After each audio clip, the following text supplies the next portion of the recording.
Dernière ligne droite pour Ariane 6. La task force du lanceur européen était réunie ce lundi pour donner une conférence de presse révélant du même coup un test combiné réussi et les avancées globales du projet. Alors pour en parler, Karine Levaux, directrice du transport spatial au CNES, est en ligne avec nous. Bonjour Karine Levaux, merci d'avoir répondu au Call Actu et bienvenue dans Smart Space. Bonjour Cécilia, merci. Alors vous faites partie de cette task force. Est-ce que vous pouvez d'abord peut-être nous rappeler aux téléspectateurs de quoi il s'agit précisément et qui en est membre ? Alors cette task force mise en place autour du projet Ariane 6 est composée de plusieurs entités. L'ESA d'abord, qui est l'entité responsable du programme Ariane 6 et du système de lancement Ariane 6. Ensuite, du CNES, qui est le maître d'œuvre des moyens sol Ariane 6, donc tous les moyens en Guyane qui sont nécessaires à sa mise en œuvre et à la préparation des lancements et la réalisation des lancements, mais également de l'adaptation de la base de lancement, évidemment, pour ce lanceur. Et enfin, un acteur majeur, Ariane Group, qui est le maître d'œuvre du lanceur qui développe ce lanceur Ariane 6.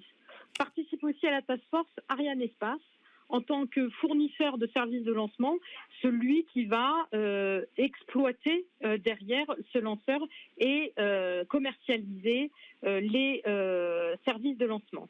Donc ce groupe se réunit régulièrement, travaille en étroite collaboration avec l'équipe resserrée projet qui est constituée des trois entités que j'ai citées et qui rencontre régulièrement de l'avancement du programme et des différentes sous-parties du projet.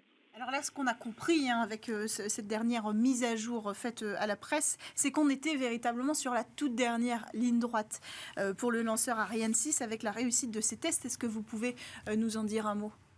Alors effectivement, on est dans la dernière ligne droite puisqu'on est dans la phase de réalisation des grands essais systèmes. Après avoir qualifié l'ensemble de lancement AELA4 et transféré la propriété à l'ESA, on a pu démarrer la phase des essais combinés avec un premier essai réussi le 18 juillet dernier qui s'est déroulé au port spatial européen à Kourou, qui a conduit à réaliser pour la toute première fois toute une séquence complète de préparation et de compte à rebours de la chronologie de lancement, donc avec des opérations très clés qui jalonnent cette chronologie de lancement. Le test a duré pratiquement 26 heures et est allé jusqu'à l'allumage de la chambre du Vulcain qui a permis de valider le nouveau système d'allumage de ce moteur qui, par rapport à Ariane 5, est cette fois allumé par le sol. Donc on a validé un certain nombre de procédures, aussi bien en mode normal d'utilisation et de fonctionnement, mais également en mode dégradé et en mode d'urgence. Et les performances du système de lancement complet ont été mesurées avec d'excellents résultats. Donc c'était un premier jalon très important qui était suivi très récemment, pas plus tard que la semaine dernière, par un essai de mise à feu de l'étage supérieur sur le centre d'essai des moteurs fusées de l'agence spatiale allemande, le DLR, à Lampolshausen.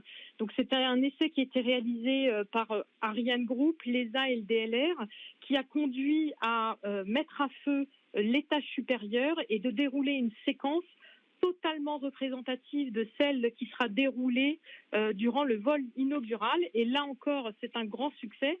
On se rappelle quand même que l'étage supérieur d'Ariane 6, c'est celui qui contient finalement le plus d'innovation par rapport à ce qui a été adopté sur ce lanceur, puisque aujourd'hui, ces innovations permettent à Ariane 6 d'abord de disposer d'une capacité de réallumage de l'étage supérieur et également de réaliser une plus large gamme de missions de lancement, puisque ça lui permet de pouvoir faire des missions assez complexes, comme des missions de déploiement de constellations de satellites en orbite basse, ou également de pouvoir délivrer des satellites sur différents plans orbitaux.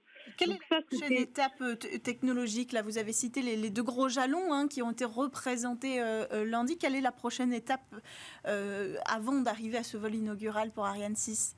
La prochaine étape, c'est un prochain essai, ce qu'on appelle, nous, dans notre jargon, le tir à feu long. Donc, c'est un des essais combinés qui sont réalisés à Kourou, en Guyane, qui là vise à allumer l'étage principal et en fonctionnement stabilisé et dérouler toute une phase de vol complètement représentative d'un vol réel dans l'espace. Donc, le transport du premier prototype Ariane 6 jusqu'en Guyane à bord de canopée, ça aussi, est-ce que c'est déjà programmé ? Alors, c'est programmé, c'est prévu à l'automne. Donc là, dans les usines d'Ariane Group, les ingénieurs et les techniciens sont en phase d'intégration de l'ensemble des équipements, des structures, pour finaliser l'intégration complète des étages qui seront transportés par le bateau canopé vers la Guyane à la fin de l'automne. Un dernier mot, est-ce qu'on a une projection sur la date de ce vol inaugural ?